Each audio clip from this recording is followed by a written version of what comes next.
Hello?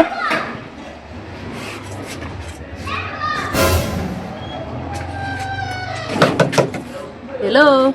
Mama. Wewe ni nini unanifuatafuata? Nimetoka tu hivi. Acha nikuulize, si umeumia mguu? Mbona kwa nyumba nikikutuma uende huko unanifuata, umepata wapi nguvu ya kunifuata unataka? Na umekuja kununua nini kwa duka?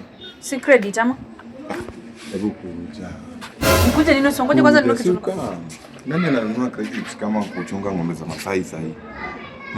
Utaniambia mbona unanifuatafuata? Unadhani nafanya nini? Hata nikwambie tu vile unaweza nunua credit vizuri with offer. Unaona hii open solution? Open flow solution. Sahi hapa unaweza buy from M-Pesa hata kama uko na kwa jahazi. Then ziko na deal kwa 1.2 GB valid till midnight 54 bob peke yake. 1.5 GB 49 unapata?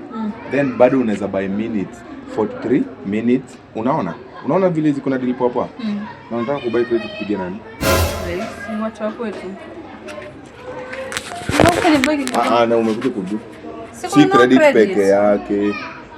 Okay, niambie. Unaonekana unajua sana, niambie nini nyingine alikuwa anataka kubaya. Unataka kununua kule peke yako na uniache kwa nyumba nje. Mbona acha kunifuatafuata, utakufa bure. Utaona na pressure kwa mgongo.